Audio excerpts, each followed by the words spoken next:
TV, we can deorbit safely and intact, bring cargo back, and maybe one day bring crews back, because we're going to need to replace the shuttle if we want to have reliable, redundant access to space. So I think the future is commercial, if you want to put it that way. The future is entrepreneurial and international. Thank you. I'll now present Mr. Enrico Saggese.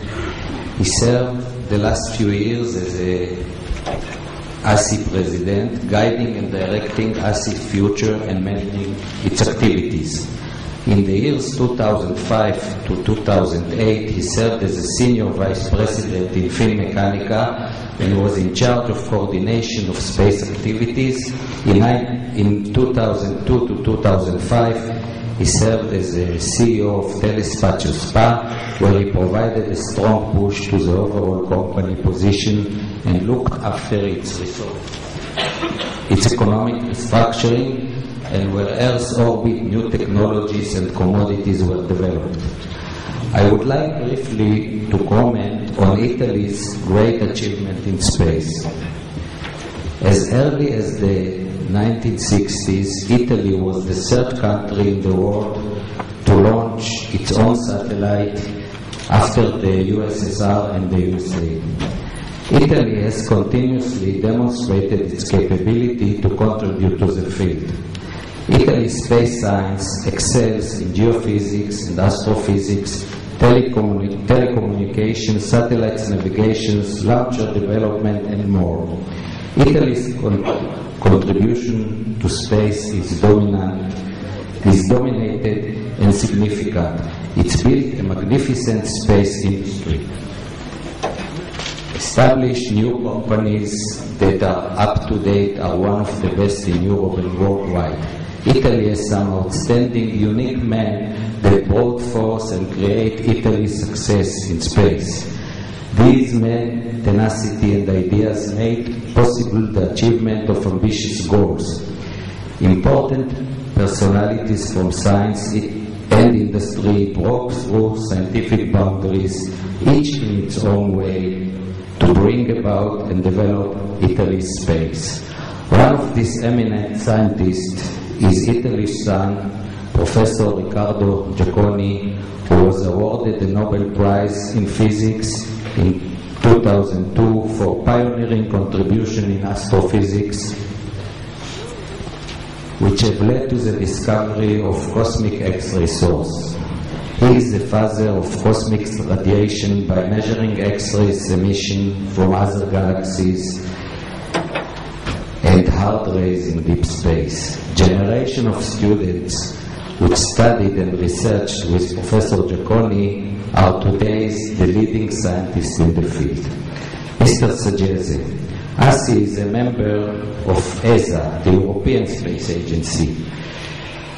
What is ASI's involvement in ESA space exploration strategies, for example, the Vega launching system and the Cosmos Skymet satellites? Please. Thank you. Well, Italy is a country which has quite a peculiar situation. We are really, as we was so kind to say, we are very rich of scientists, but we are not so rich in terms of money. So it is a basic of Italy, the fact that we have to cooperate. We have to cooperate both in Europe and we have to cooperate outside Europe. The cooperation in Europe is the European Space Agency. All the countries in in Europe are really taking a part of their budget and put together in ESA in order to have a cooperation in very large projects like, for example, ExoMars, a mission to Mars in which we are then providing something like 1 billion euros to go to Mars.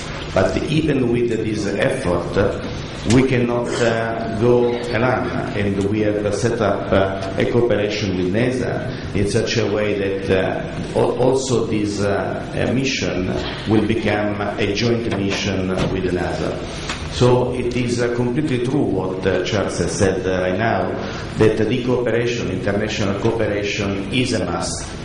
But nevertheless, Italy has to provide the infrastructure to itself. We are in the same situation as maybe Israel is. So we are not only an agency for research and development, but we are also an agency to provide infrastructures. So we have to provide infrastructure both in terms of launchers, and the Vega, as you mentioned, is a European launcher with a large basis in Italy, and Italy then will provide the capability to have a launcher, a medium-sized launcher.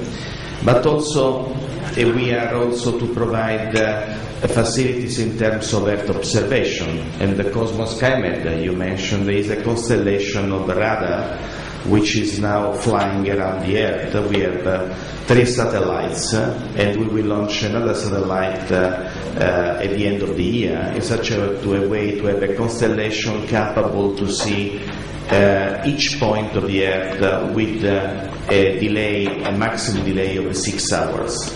Every day, in all weather conditions, day and night.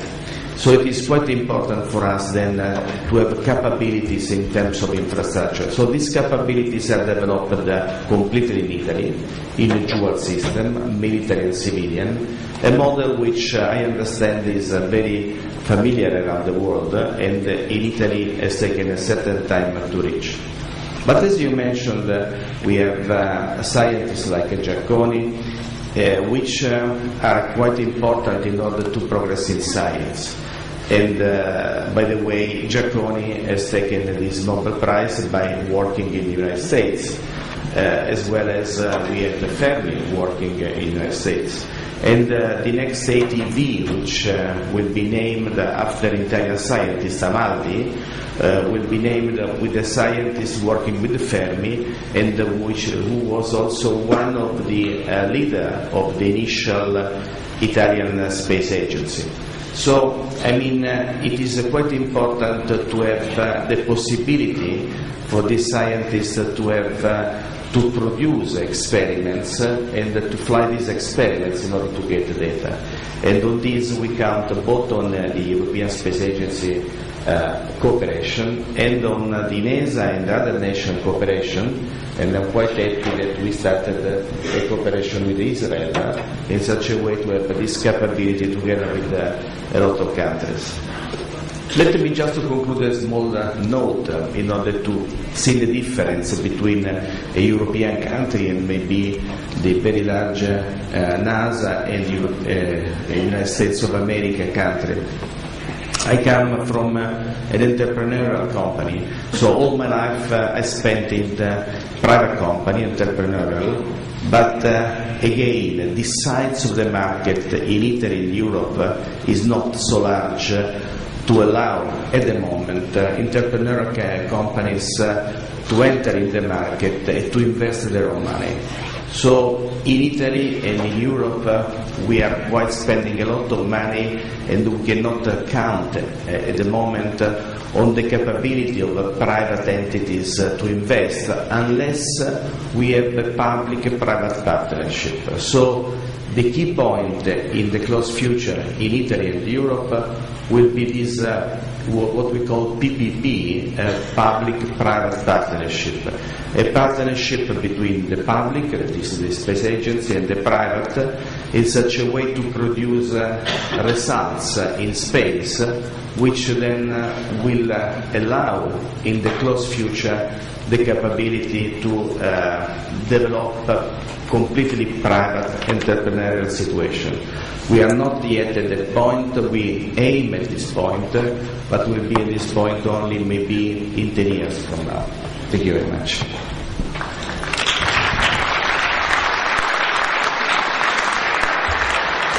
Dr. Thierry Duquesne from CNES.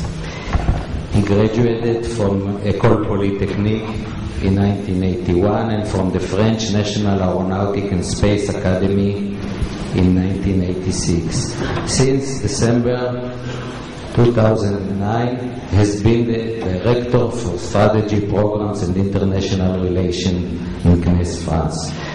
Dr. Duquesne began his career in the French Space Agency as engineer in charge of spatial mechanics. He worked on localization and mail services from satellites. In 1989, he joined the Helios, its military space observation system architecture team. In 1996, after a